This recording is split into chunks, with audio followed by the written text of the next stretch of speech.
Mark Hauser will be pleased that I just put the start recording button. So just so everyone is aware, we do record these sessions so that they can go up onto the hub. So either you can check back on things for those that aren't able to participate. Welcome. Let me turn over to the bishop, please, and we will ask him to open us with prayer. There you go, Michael. Let us pray. Gracious and loving God, we give you praise and thanksgiving for the gift of this day. We always give you thanks for every gift of the day because you are present with us. You strengthen us by the power of your Spirit. You call us forward into the future that you have prepared. And the certainty that we have is the certainty of that never-failing presence, for you have promised to be the light and the lamp for our path and our feet in all times and in all circumstances. Give thanks especially today for the leaders within our diocese, for those who have gathered on this call today, for the ministry that is being undertaken by our clergy and lay leaders, and for the work that they are doing. We ask you to bless them and strengthen them as they continue to hold their parishes and ministries together in this time of physical distancing, but in this time when we draw closer together in the power of the Spirit. Beyond this meeting and the ministry of our diocese, we uphold also those who are dealing with the COVID-19 pandemic. We pray for healthcare workers, for doctors and nurses on the front line, for researchers behind the scenes who are seeking to fabricate a vaccine to deal with COVID-19. We pray for our leaders at all levels of government, both locally in our communities, provincially, nationally, and internationally, as we draw together to be one in humanity to deal with this existential threat. We ask you to be present with us now in all that we do and all that we say, for we do so to extend the strength of your kingdom, the power of your presence, and the love of your Son, Jesus Christ, in whose powerful name we pray. Amen. Thank you, Bishop. Can we begin then with updates from your perspective? Okay, thanks. I just want to again reiterate to everybody on the call and to those who will be listening to the recorded version later, my deep thanks and appreciation for all that you're doing in your local ministries. I am just, and I go on a weekly call with the bishops across the province of Ontario, and we check in about what's happening in our respective dioceses. And the way in which the irony of the physical distancing having drawn us closer together is certainly never has been lost on us. The things that are happening in the life of our parishes to continue our worshiping life. And I have, on Sunday, for example, I recorded my Sunday service on Friday. So on Sunday morning, I had the opportunity to just kind of float around the diocese. It's something I don't get to do in the usual situation. There were a number of live stream services, and I was able to pop in and go on the comments section and say hello, and it was good to be with you, and then just fly out of there to someplace else. And the thing that struck me, though, in all of the different offerings that I went to, was that you were able to see how many people are participating. And I found the numbers quite significant across the diocese. And then you can also see how many check into later on recorded services and who participate in those. So, and that's also been very heartening. Again, that's the first thing that I would want to say is how much all the bishops and for myself as your bishop to extend my deep thanks and appreciation through these strange times that we have been thrust into so completely. And the work that we're doing now and the challenges, I keep saying over and over again when I'm answering questions that in terms of our relationships, we err on the side of extreme caution around how we, even in small gatherings, when we're doing those services, how many people, I placed a limit of 4. on that for the ones who are recording services and doing those sorts of things, just to make sure that we exhaust every possibility to remain safe. And hearing the sobering numbers in the province of Ontario today that were released by the government, I think has doubled down in my desire that we err on the side of extreme caution through all of this. I know that we're going to be beginning Holy Week and coming up, and this is difficult for us within our tradition, because we are a people who gather for worship, and we gather over the course of Holy Week. Many places we gather numerous times, and we celebrate that beautiful arc of worship from the glory of the palms to the glory of the empty tomb. And not being able to gather is difficult for many, I know that. And one of the conversations that the bishops and I had was 2 weeks ago, and then again on our call night before last, was that we cannot celebrate the Eucharist, and that's hard. So that is a decision that was not taken lightly. I'm going to find it extremely difficult in terms of my own personal spiritual devotion through Holy Week, that the Eucharist is not part of that. But as I've said, we gather and we feast on the Word. And we recall one of the things I've said to a number of folk that have spoken to me. If you take your Book of Common Prayer and you turn to page 584, you will see it's in the Ministry to the Sick, and it speaks about, because our tradition is about gathering to worship, and it talks about the times when we're unable to gather, what we can do, and that particularly comes in terms of how we extend our pastoral ministry to those who cannot be present with us for that physical gathering for our worship life together. And it speaks very clearly about if people cannot receive communion, and it lists 3 different examples, and the last one certainly rings clearly in the current situation, because it says, or any other just impediment. And if there's any definition of just impediment that you want, it's the situation that we're in right now. Our governments have told us not to gather at every level. All the denominations, all of the faith traditions are respecting that in not gathering. And so I would say that's just impediment in my definition.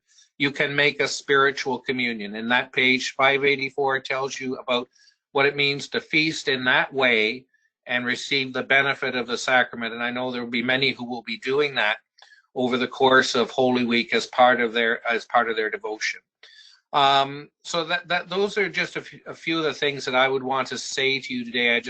The most important one is to reiterate my thanks and appreciation to the staff we have at the Diocesan Center for the work that they are doing to adapt to this situation on the fly, but also to you in leadership in the parishes.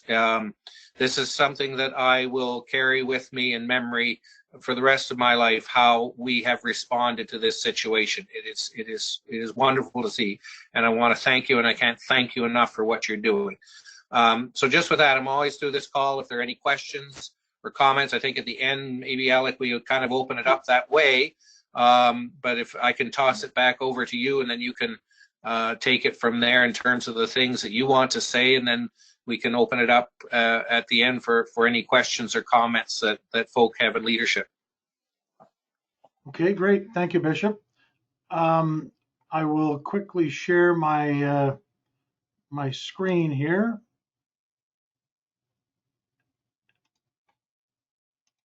Just to give you, there we go.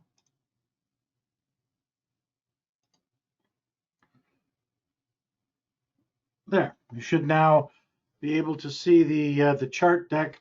Some of you, and I know some of you from previous calls, you've seen the chat button, that little loopy looking thing. You can send messages. You can send messages either to everybody that's on the bridge, or you can send messages just to me or just to someone else.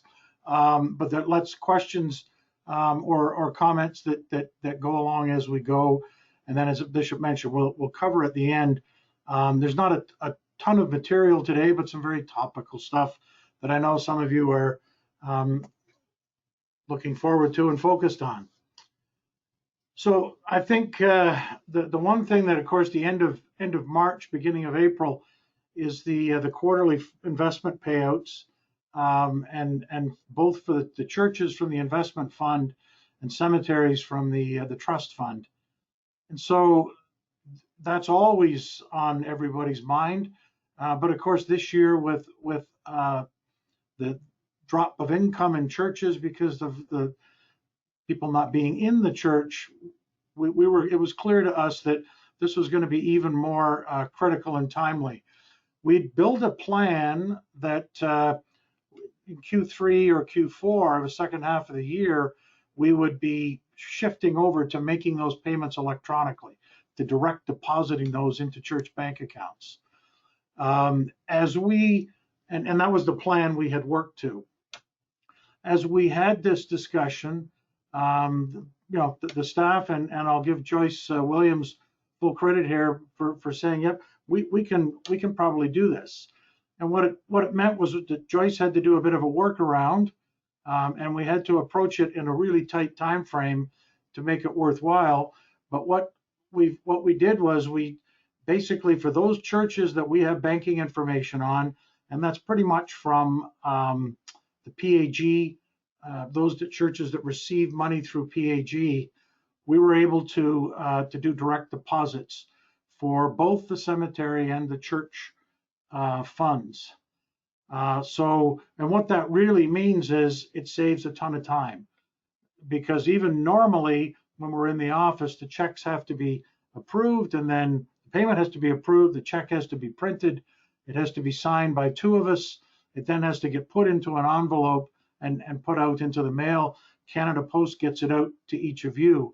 And of course, every now and then things go askew in the system in getting there. So what this gave us was the opportunity to reduce the time dramatically, to reduce the cost, because we're not putting envelopes and stamps out there, and to avoid the risk of payments going askew at a critical time.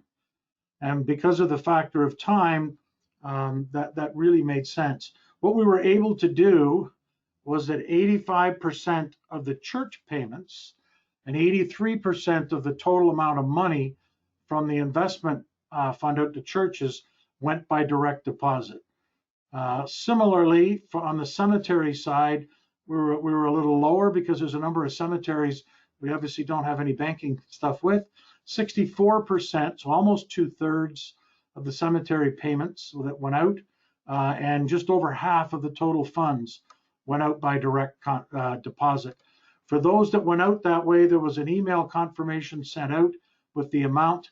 This week, we'll catch up on the one of the harder parts, which is then getting the statements PDF'd and getting them out to everybody that way. So those that we did not have banking information on, obviously the checks are important. Again, because the office is closed, what we've done is that Joyce came in, produced the checks. Wayne came in this morning to the office and signed as one signatory. I'm here this afternoon, and that's what I came in to do. I will then take these before I leave, put them into envelopes, and drop them into the postal system on my way home. For those that are getting checks, please provide banking information to Joyce Williams. And that means the next distribution, which will be the end of June, 1st of July, that can then also go to you by direct deposit. Faster, cheaper, and far more certain. The other side of it is, as I mentioned, we did have an overall plan for going more electronic banking. The other side of it is for you to be able to send money to the diocese electronically. And so we're just finalizing the process to get the diocese set up. And what that'll mean is, for those that do online banking, you know that there are payees that you can then set up on your account. And the Diocese of Ontario will be one of those payees. And that'll allow you to make payments, whether that's payroll, CMM, insurance, or anything else, to the diocese directly online. It also means you can set up recurring payments. So you can, instead of using post-dated checks, as some churches do, you can actually go in and say, look, on this certain day of each month, please transfer this amount. So it gives you a lot more flexibility. Again, that reduces the cost, the time, and the risk in terms of payments. And our plan is to get that rolled out by the end of the month. So one of the things that has had a lot of people's attention has been the program that was announced on Monday by the Prime Minister, and then further detailed by the Finance Minister on Wednesday. And of course, one of the challenges with any of these things is when the politicians stand at the podium and make announcements, it's all great news, but the devil's in the detail. And so the PM announced it on Monday. The Minister of Finance provided some more detail Wednesday. There's still more to come, but the program is called Canada Emergency Wage Subsidy. And everything has to have an acronym, and in this case, it's CEWS, right? SCEWS. And one of the things that's very important from our perspective is that this program is focused on the employee rather than the employer. And the previously announced program, the Employee Temporary Wage Subsidy for the employer, was focused on the employer. And so that meant that there was a cap, that $25,000 cap, up to 10%, caused a great deal of issue in cases like ours where we act as the central payroll for churches. So here's what we know based upon the detail provided from the Finance Minister Wednesday. The subsidy is based on eligible remuneration, which, all kinds of things it doesn't include that don't apply to us. We don't have stock options, those types of things. But eligible remuneration, which would include both stipend and housing as we understand it, that's paid between March 15th and June 6th.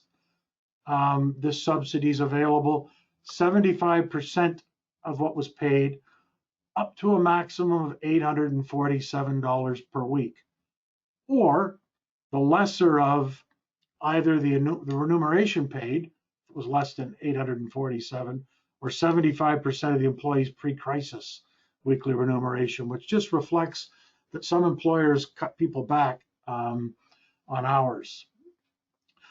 If you try and put that into our context, and this is only a 3-month program at this point, but just to put it in context, to get an idea of the scale of it, the maximum amount of coverage would be for stipend and housing added together up to a total of $58,725 a year. And how I come to that is 847 times 52 weeks is $44,000. If you divide that by 0.75, which is to get the 100% of 75%, it's 58,725. So the first point is that most of our priests are in the $85,000 to $100,000 in terms of the total cost to our parishes. That counts housing or stipend, housing, pension, disability insurance, health benefits, the whole package. So this basically says there'll be coverage for about 60% or a little more, depending on where the actual member of the clergy sits. So it won't cover the whole amount, but 75% or $847 a week will certainly go a great way. The government has defined 3 claiming periods. And again, this now gets into how this is going to work. The first period will be from March 15th to April 11th, and it will use the comparison of March 2019 for eligibility. And the eligibility is that you must have had a 30% drop in your income. And in the case of a nonprofit, that's donations and rentals. So as long as you have less than 30%, or sorry, of a decrease of more than 30%, then you will qualify for this. And we're going to have to demonstrate that. And the government will be asking us to apply for each employee for each period. So that means that period 1, March 15th to April 11th, you'll compare to March 2019 for that loss of income. For period 2, April 12th to May 9th, you'll compare to April's income. And for period 3, May 10th to June 6th, when the program is supposed to wind up, it'll be compared to May 2019 in terms of that 30% drop in income. So there will be a fair bit of work to apply for this, and the comparisons to a prior year. So a few more details around it. The two programs we've talked about, the temporary wage subsidy for the employer, which is the one that we talked about a couple of weeks, and this one, the emergency wage subsidy, are mutually exclusive. You can't apply for both. So that's one piece. The second thing is that the guidance from the government has been that it will take 3 to 6 weeks before the website where you will apply for this is available. So there's a bit of time there. And then from there, it's about 6 weeks for funds to start flowing.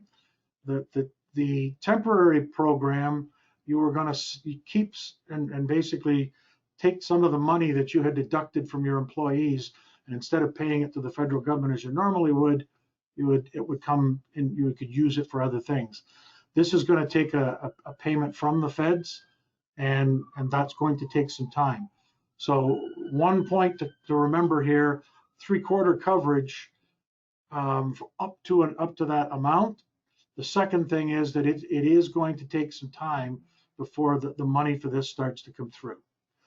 And once again, there are further details that will follow. We're working with our employment lawyers, with our audit firm, with other dioceses, and direct into the feds in terms of understanding how this is rolling out as more detail comes. And we're also making sure that they understand some of the peculiarities around, where we are and how we work. So the expectation is that we will end up having to do the submissions on behalf of churches. That's not confirmed yet, but as the employer, as the payroll processor and the employer of record from that end, it appears we will need to submit that. So that's going to mean as well we have to collect actual information each month from churches in order for a church, for that employee, that priest. And by the way, this will also apply to lay staff. This will apply to organists. God love all of you. Other musicians, administrators, maintenance staff, etc. So we will work as they roll out how this is going to actually get implemented. We will work through with the parishes to be able to actually put the thing through.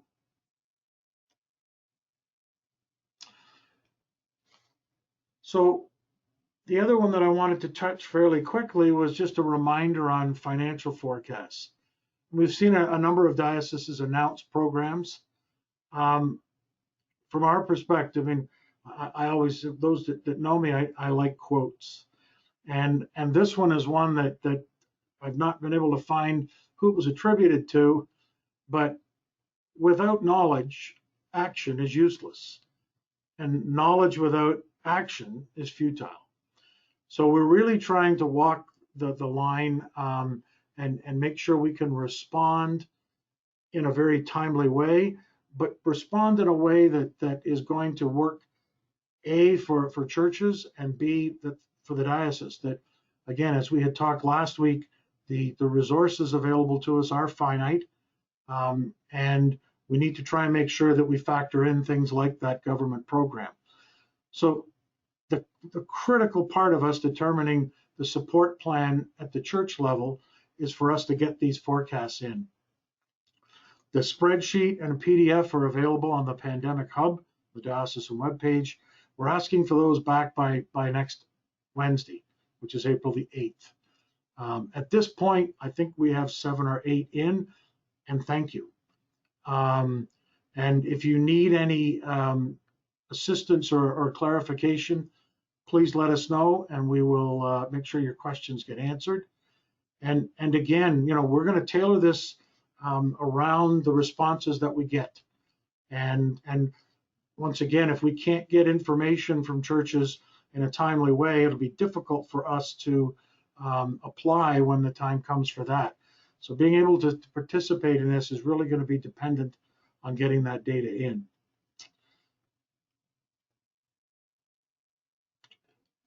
This is the same message I delivered last week, but I think it's worth repeating. In these situations, cash is king. The ability, whether it's at the church level or at the diocesan level or at the national level, cash is the ability to meet obligations.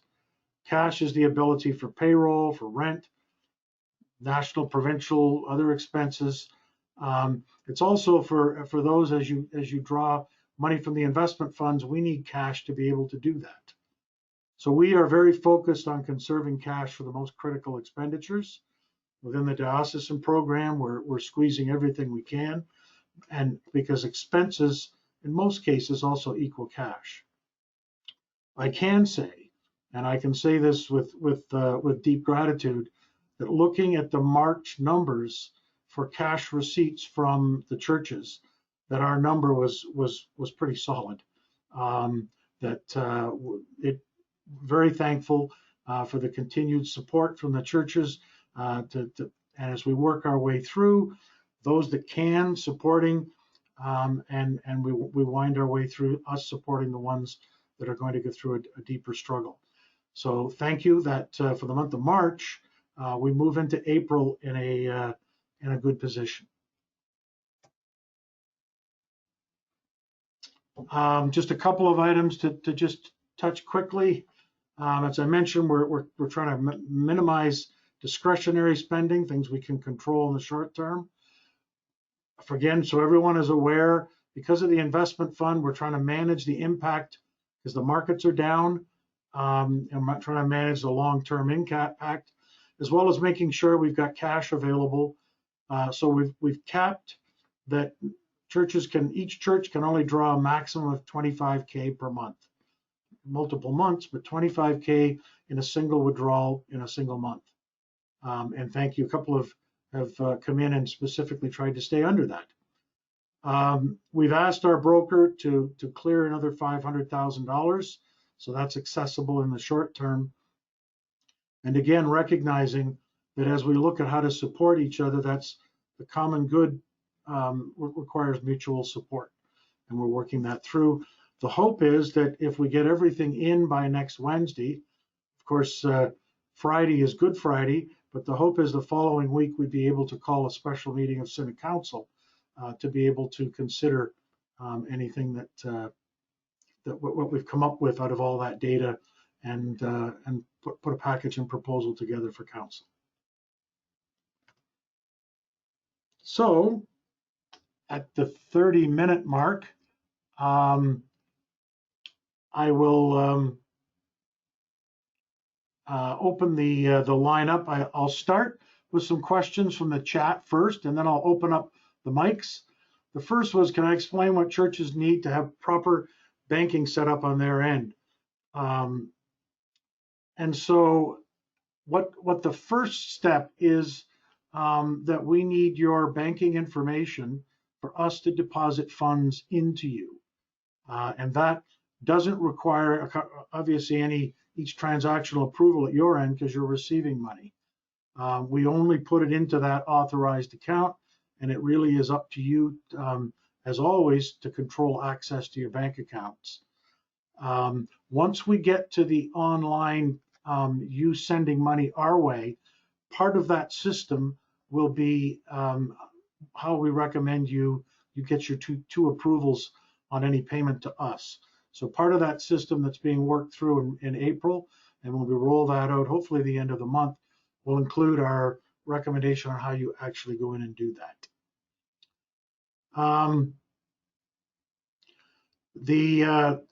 As far as we know, second question was around the subsidy. So as far as we know, clergy will indeed be eligible for that subsidy. And so our intention, as I mentioned, would be to apply for it. And that will be the plan going forward. And I'm just seeing, let me take a quick look. Yep, the other one I'll answer specifically. So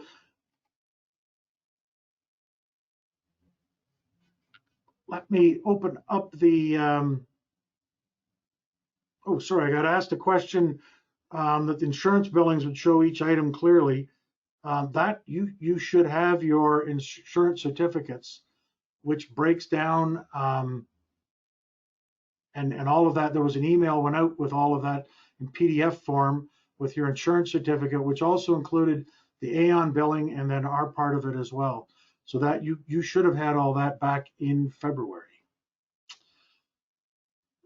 We've got 42 people on the bridge. What I will ask is I'm going to unmute everyone, but what we know is that background noise and just sometimes mics looping will cause some noise. If you could put yourself back on mute once I unmute, and then just it will only unmute when you're ready to ask a question. So everybody should be unmuted. Alex, it's Fred Butler. On the subsidy, would I understand that you would, because you have centralized payroll, you'd have to apply as a diocese? Because the CRA, not by the individual churches?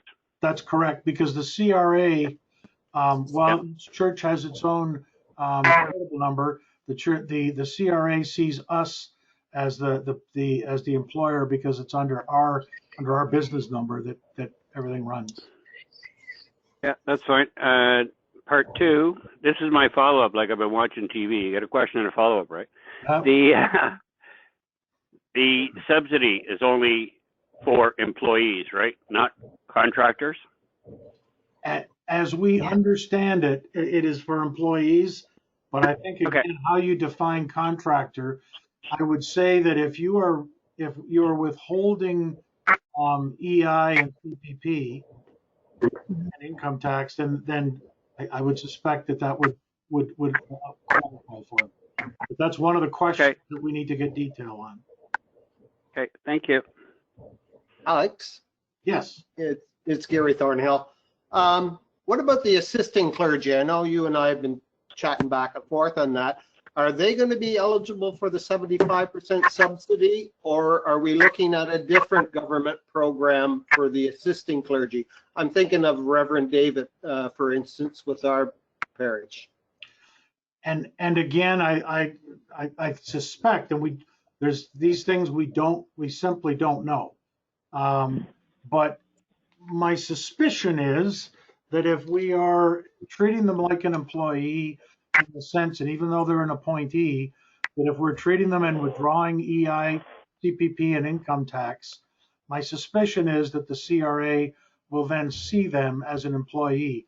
But we won't know that until the details fall out in a few weeks.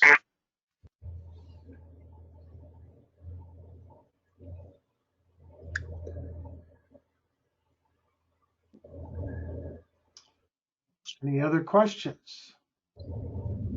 Hey, Alex, Donna Ferguson. Sorry, I got cut out, had to go back in.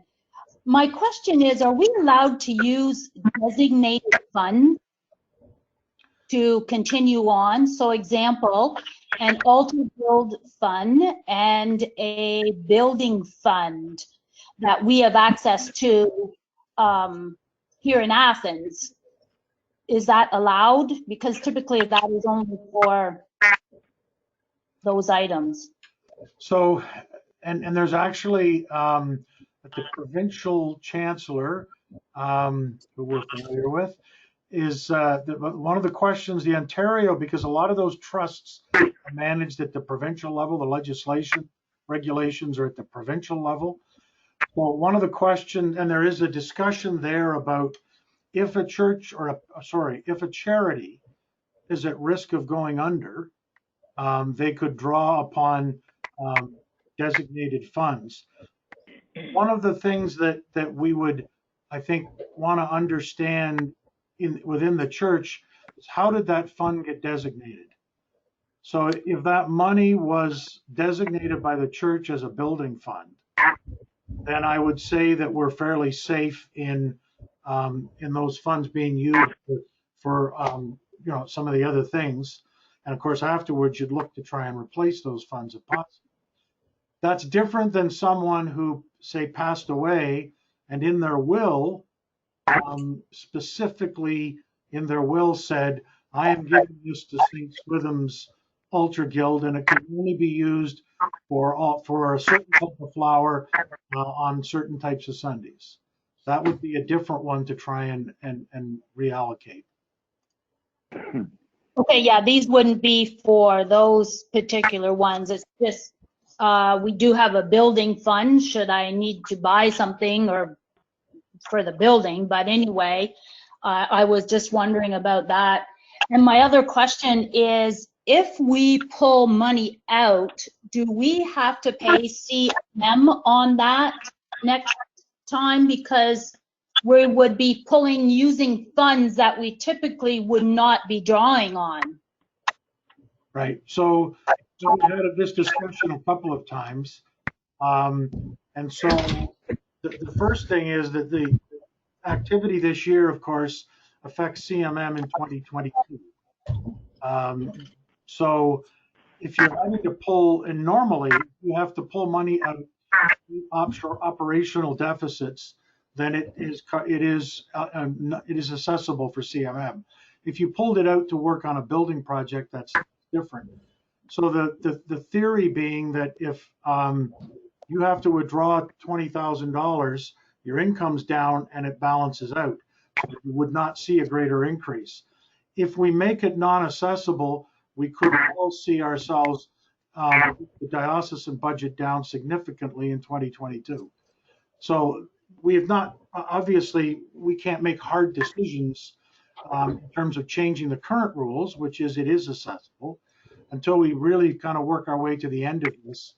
We'll then be able to look at it and say, that it would not be fair to do that. The other thing is, of course, if you get your church back up and running, the other way to avoid it for sure is if you've taken $10,000 out, and then after the church reopens, you manage to get that 10,000 back in from parishioners, you can put the money back in the fund and the two balance each other out.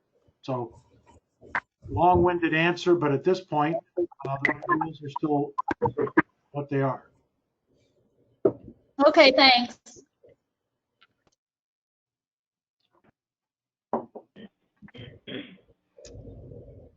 Alex? Yes. Wendy Kraszewski here. I have a question. Are you anticipating that the income to the diocese is going to be less than 30% of last year's income? I don't know. I'll know better after next Wednesday. Well, it's not last. It's in. So for the month. For March, I know the diocese we won't qualify because our March to March was reasonably. We were within, 20%. We don't know what April's going to look like. But if the diocese can qualify, we will apply for the diocesan staff as well, right? To be able to offer that as well. But at this point, until I work this forecast next week, we won't know. And follow up to that, should you qualify, will that money go to the places that were responsible for you qualifying or across the board? Well, my assumption is that any money the diocese can gain in any way, we are going to use that as part of the support for parishes. That's the guideline period. So whether we get money back, because we're going to, whatever we come back with, whatever money we've got to either forgive for churches or defer for churches or give to churches, that's going to be part of that pool that we would use to do that out of.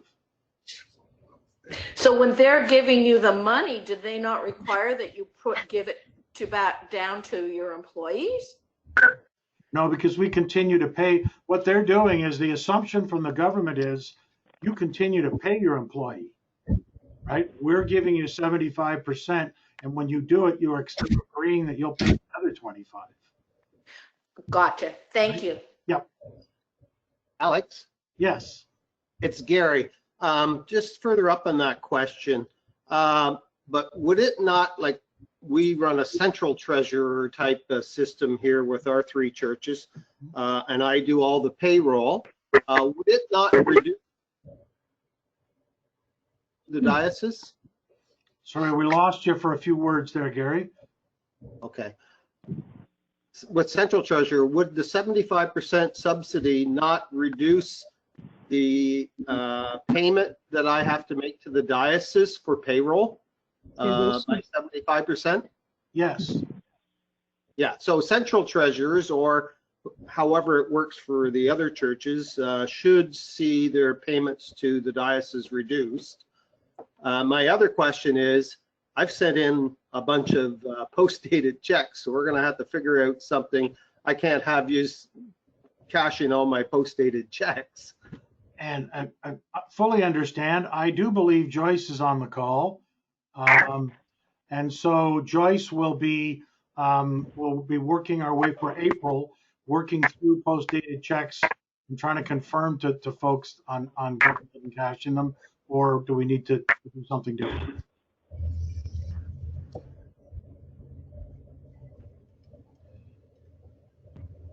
But let me just again be perfectly clear, right?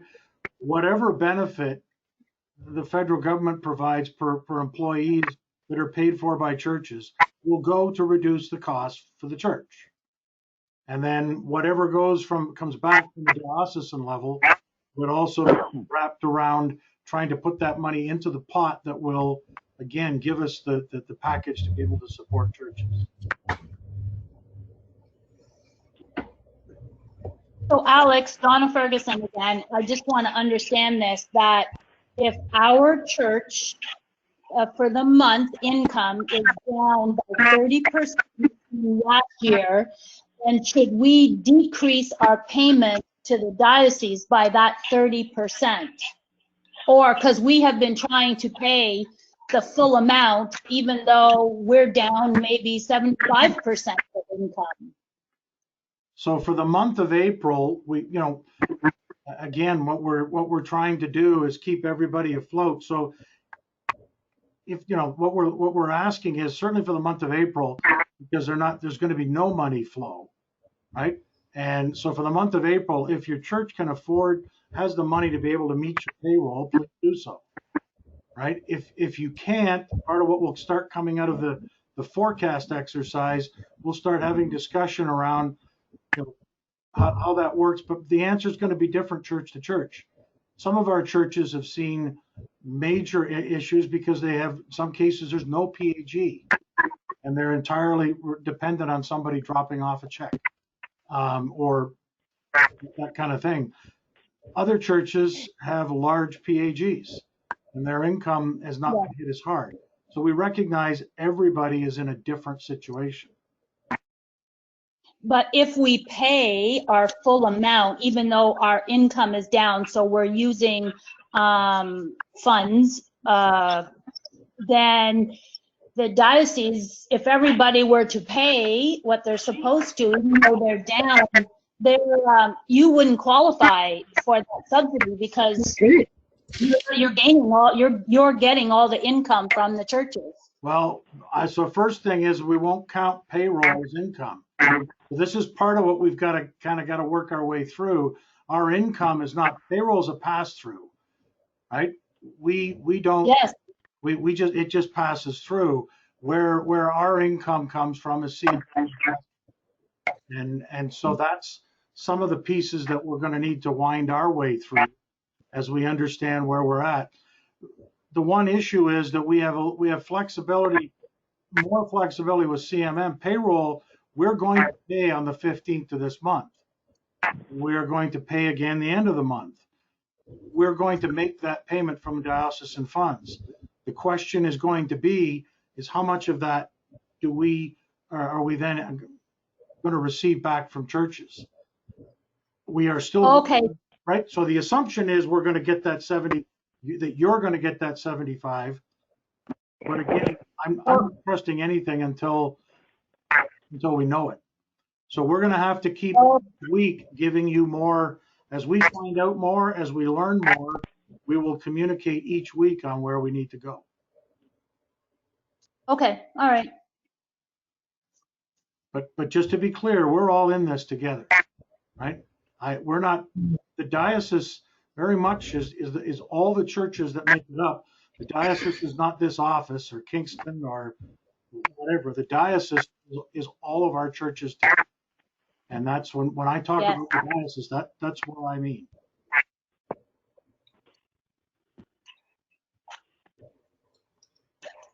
So we've got about 15 minutes before the top of the hour.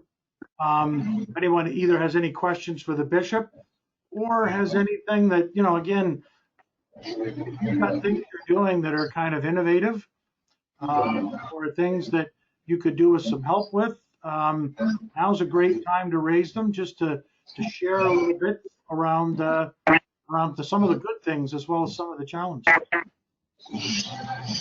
Hi, this is Wendy Merkley. I'm with Church of Redeemer.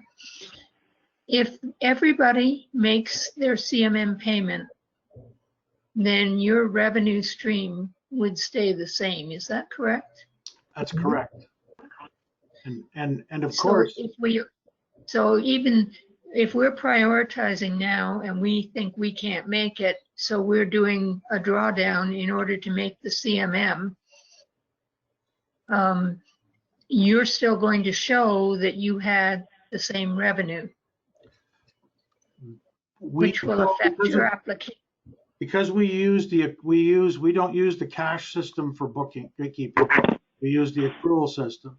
So each month when we invoice CMM, we book that as revenue.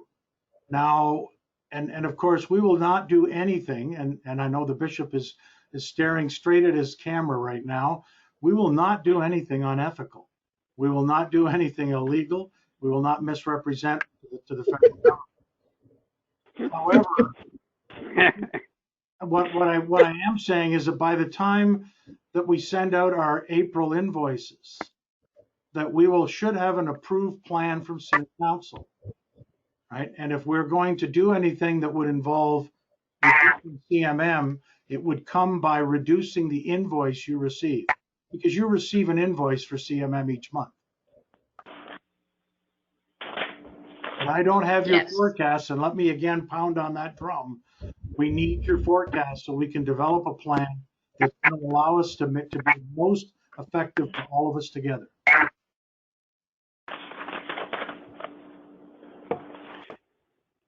Alex, it's Fred Butler again. If you say there's a potential for an adjustment to CMM, we wouldn't see that until May anyway, because as you said earlier, your council meeting is not for about 2.5 weeks out. So you would need the April monies before that. So we would not send the April billing of CMM out. Okay. We would adjust that. All right.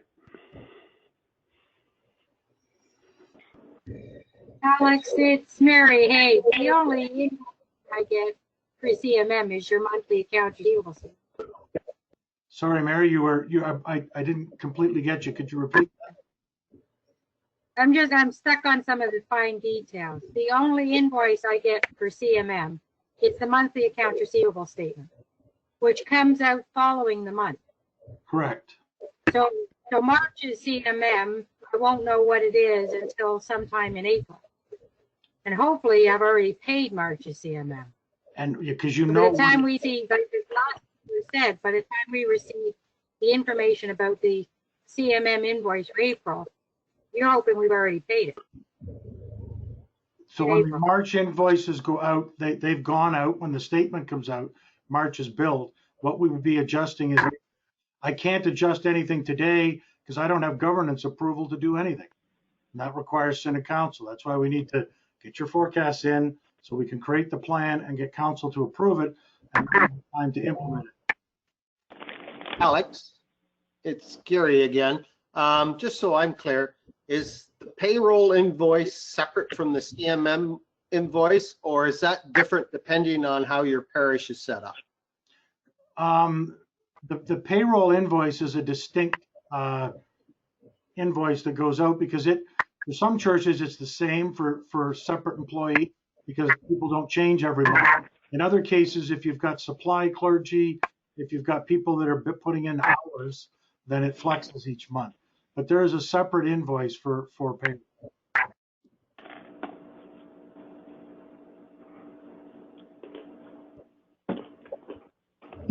And again, trying to work through the best way in order to structure this. What we can't, the risk for us is that we have, we've got a few $100,000 available to us in cash right now outside of what we're holding for investment withdrawals. If we do a payroll and we don't take any payroll money back, then we're going to be basically, at that point, we don't have cash available. And then we have to dip into more of the investment fund. That's what we're trying to avoid. That said, you can't send money you don't have. That's the line we're trying to walk here. That's why, let me repeat myself again, those forecasts are so important to us, to be able to figure out the right line.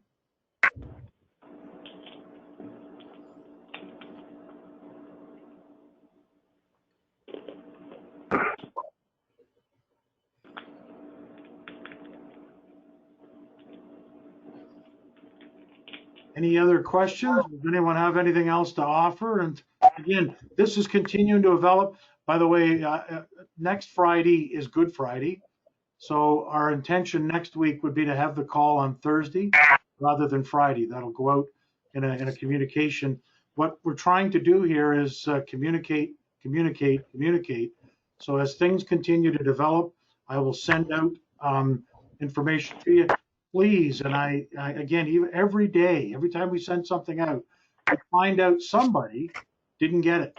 And that's because, well, you didn't tell us that your email address changed.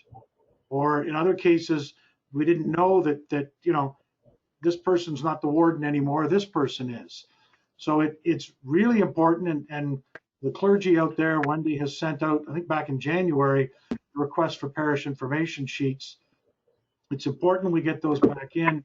It's critically important that we get the right email addresses for wardens and treasurers. We'll communicate as things change, and we will use these calls as the vehicle to talk more as we learn more.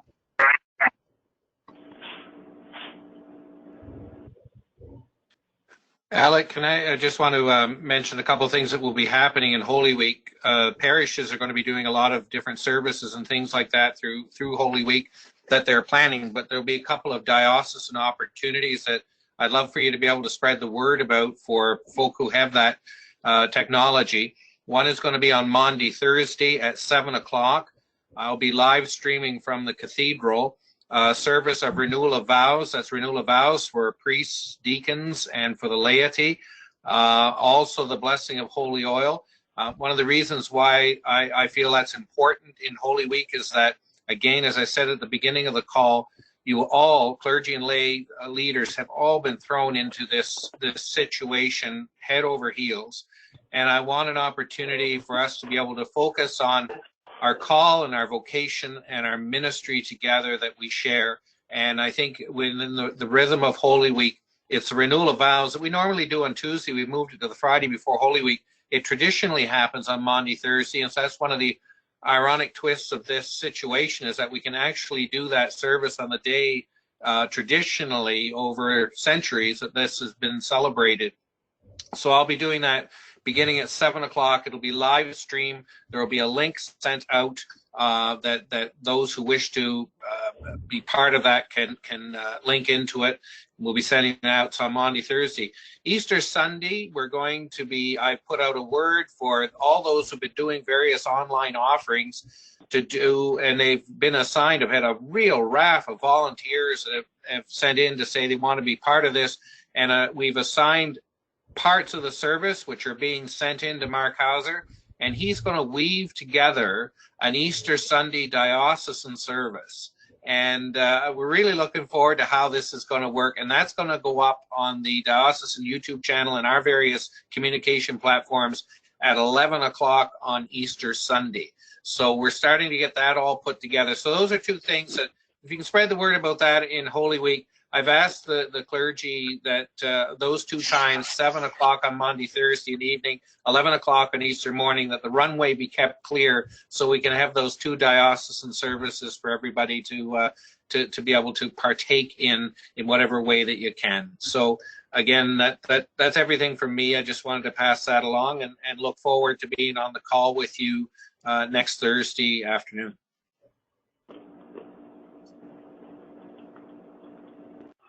Okay, well, thank you everyone for attending. As we've said, if you've got questions, one of the things that we have done in the last couple of years, we really have moved ourselves into with our technology so we can work from home.